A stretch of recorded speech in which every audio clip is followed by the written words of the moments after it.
बातचीत करते हैं। सर, बिल में ऐसा क्या था जो आपको पसंद नहीं आया? बहुत पुरजोर तरीके से विरोध किया गया और पुतला जलाया गया केंद्र सरकार पर। बिस्मिल्लाहिर्रहमानिर्रहीम। शुरू अल्लाह के नाम से जो बड़ा मेहरबान और निहायत रहम करने वाला है।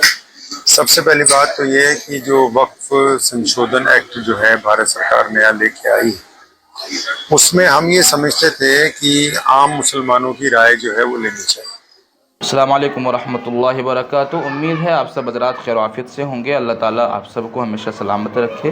दोस्तों, एक बार फिर से वक्फ बिल के ताल्लुक़ से शाही इमाम का एक बहुत ही ख़ास और धमाकेदार इंटरव्यू लेकर के आपके सामने हाजिर हूँ। आइए जानते हैं वक्फ बिल के ताल्लुक़ से शाही इमाम ने क्या कुछ कहा है। मैं भी सुनता हूँ, आप भी मेरे साथ में सुनिए। दोनों सदनों में वक्फ बोर्ड शोध बिल पास कर दिया गया, जिसका लुधियाना की ऐतिहासिक जामा मस्जिद में शाही इमाम और हजारों मुसलमानों द्वारा विरोध किया गया, पुतला जलाया गया केंद्र सरकार का। और ये बिल पास होना इनको क्यों पसंद नहीं आया, बात करते हैं। हमारे साथ शाही इमाम पंजाब मौलाना मोहम्मद उस्मान रहमानी लुधियानवी जी मौजूद हैं, उनसे बातचीत करते हैं।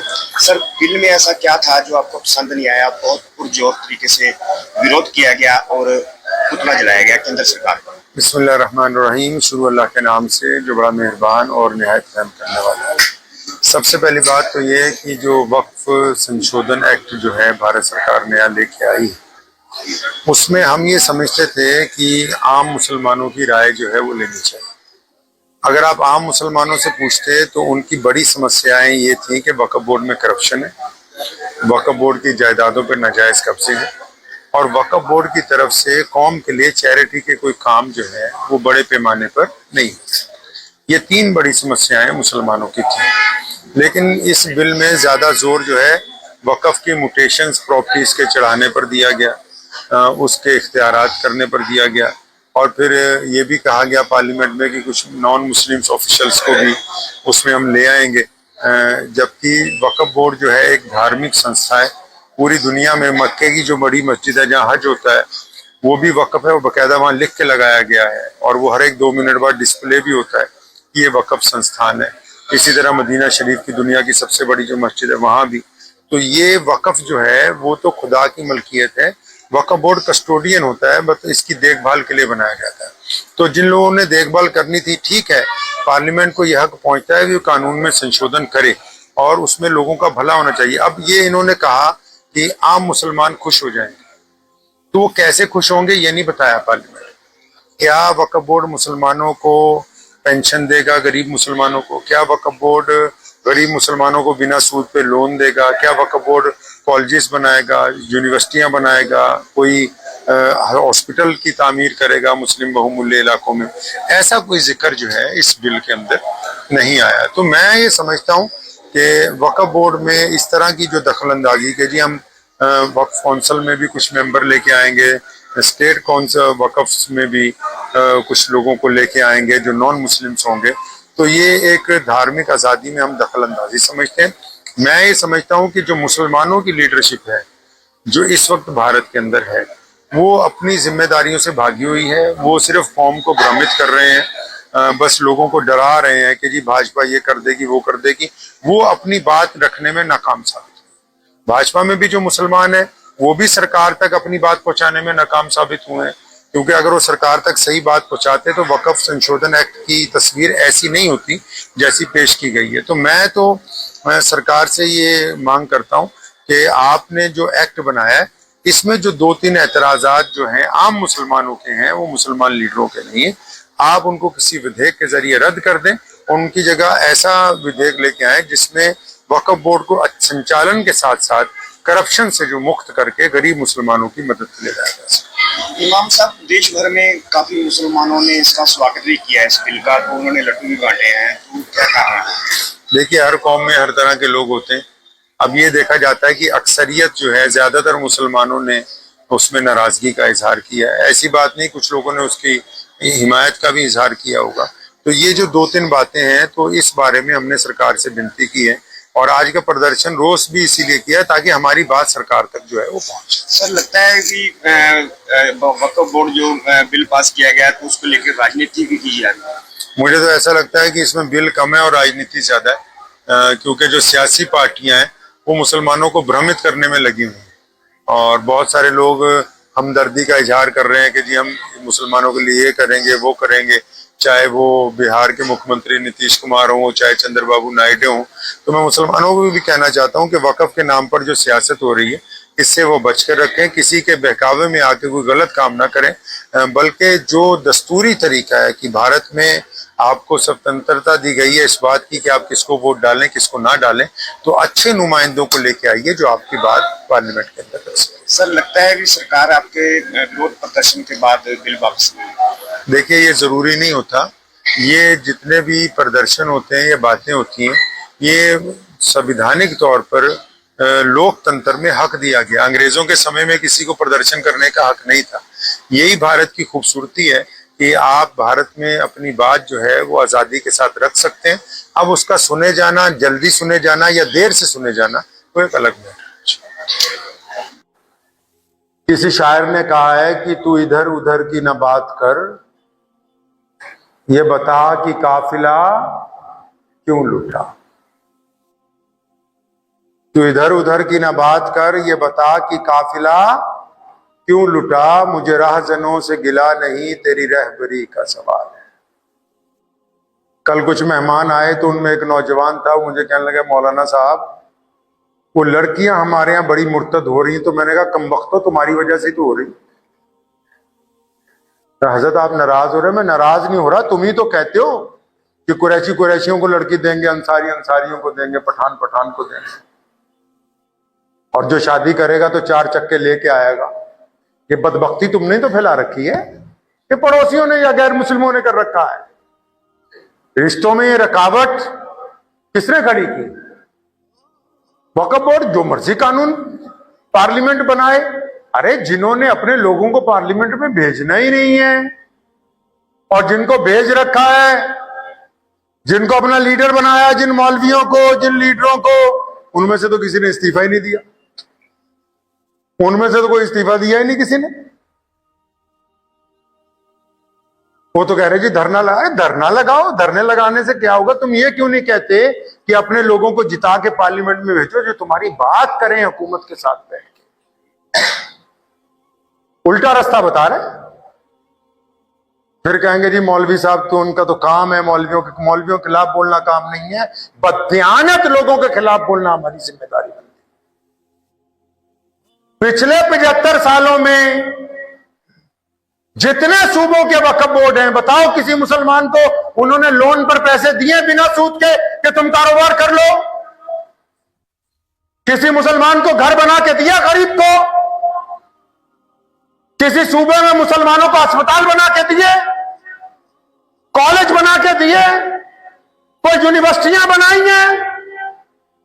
अरबों रुपए की वक्फ की जायदाद खुद खा गए। अब कह रहे जी मुसलमानों को कि तुम धरना लगाओ। धरना गरीब मुसलमान लगाएं, 5 स्टार होटलों में ये ठहरें। कानून की पेचीदगियां उनको समझाओ जिनका किया कुछ नहीं 70 साल में। पूरे वक्फ एक्ट बिल में सिर्फ एक बात ज्यादती की नजर आई, जिसमें यह कहा हुकूमत ने कि गैर मुस्लिम मेंबरान को भी लेंगे, लेकिन ये जो मुसलमान मेंबरान पार्लियामेंट में मौजूद हैं या वो जमातें जो अपने आप को मुसलमानों का हमदर्द कहती हैं, उनमें जितने मुसलमान एमएलए हैं, चाहे वो आंध्रा के हों, चाहे वो बिहार के हों, चाहे वो अलग अलग सूबे को हो, उनमें से किसी तुम्हारे नुमाइंदे ने अपनी पार्टी से इस्तीफा नहीं दिया। ये नहीं कहा कि जी मैं इसके खिलाफ हूं। वो तो सारे अपनी जगह आराम से मिठाई खा रहे हैं और मुसलमानों को कह रहे हैं भी तुम धरने लगाने के लिए तैयार ना हो। अगर ज्यादती ना की होती, वक्फ क्या है?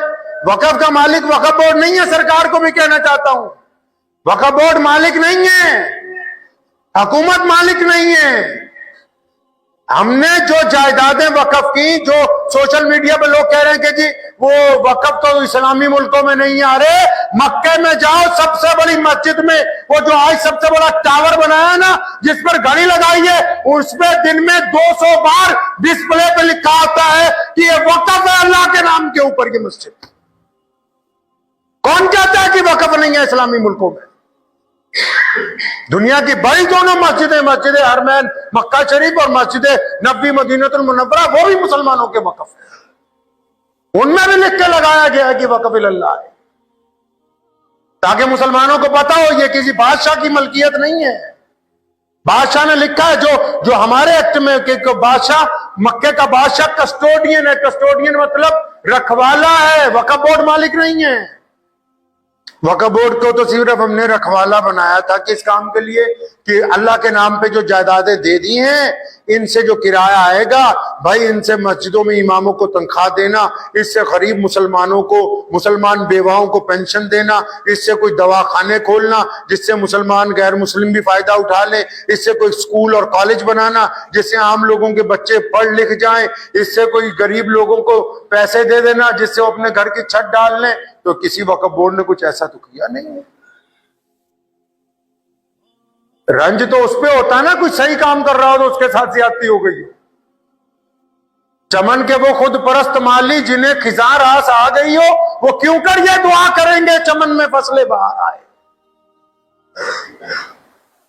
अल्लामा आमिर उस्मानी रहमतुल्लाह अलैह ने कहा ना कि चमन के वो खुद परस्त माली जिन्हें खिजा रास आ गई हो। कहता है वो बागीचा होता है ना एक, वो उजड़ जाता है तो उसमें एक माली रहता है, मालिक अलग होता है, माली रहता है उस बागीचे में। अब क्योंकि वो उजड़ गया इसलिए ठेके पे नहीं दिया जा सकता, लेकिन उस माली को इतने फल मिल जाते हैं कि वो अच्छी तरह खाता पीता सारा साल। चमन के वो खुद परस्त माली जिन्हें खिजा रास आ गई हो, वो क्यों कर ये दुआ करेंगे चमन में फसलें बाहर आए। वो कब चाहते हैं कि ये मुसलमान नाम नेहाद लीडर और मौलवी ये कब चाहते हैं कि मुसलमान तरक्की पसीर हो। इनको तो गरीब मुसलमान चाहिए, बगैर किसी वसाइल वाले मुसलमान चाहिए, जिनको ये कहें धरना लगाओ तो धरना लगाने के लिए चल पड़े, जिनको ये कहें कि 50 गज प्लाट देंगे तो लेने के लिए आ जाए। इनको तो गरीब मुसलमान चाहिए, इनको खुशहाल लोगों की तमन्ना नहीं है। इसी को कहा आमिर उस्मानी ने कि चमन के वो खुद परस्त माली जिन्हें खिजा रास आ गई हो, वो क्यों कर ये दुआ करेंगे चमन में फसलें बाहर आए। मताए गुलशन कुछ ऐसी बांटी मेरे वफादार दोस्तों ने, न उनके दामन में फूल पहुंचे न मेरे दामन में खार आए। मेरे वालिद साहब रहमतुल्लाह अलैह की कुछ बातें हमें याद आती हैं। तो वो एक दिन हमने उनसे अर्ज की कि हजरत वो फलां 2-3 मुसलमान जो हैं वो भाजपा में चले गए, उसमें औहदेदार बन गए। तो उन्होंने मुझे कहा कि बेटा ये तो अच्छी बात है। तो मैं कहा अच्छा जी, तो क्या अच्छी बात है कि जब कभी ये हुकूमत में आएंगे तो ये मुसलमानों की बातें हुकूमत के सामने रखें, ये मुसलमानों के जज्बात की तर्जुमानी करेंगे। जब कभी इनको मौका मिलेगा तो ये मुसलमानों के, लेकिन यहां जो उसमें शामिल है वो भी मुसलमानों की तर्जुमानी ना कर सके,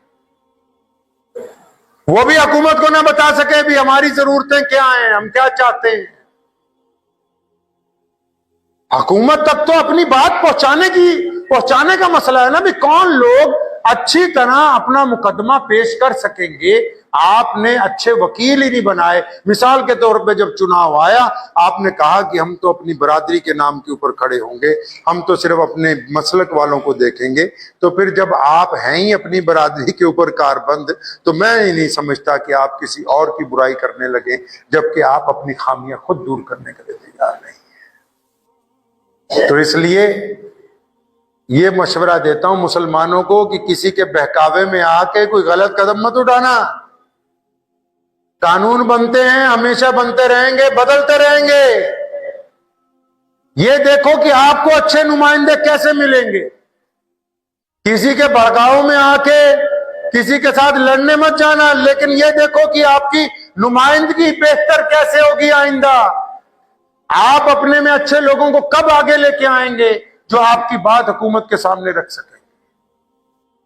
मुस्बत लाए अमल की बात करें, वक्ती चीजों की बात नहीं करें। दुआ कीजिए अल्लाह करीम मुझे भी और आप सबको भी इन बातों पे अमल करने की तौफीक अता फरमाए। व आखिरु दावाना अनिल हम्दुलिल्लाह।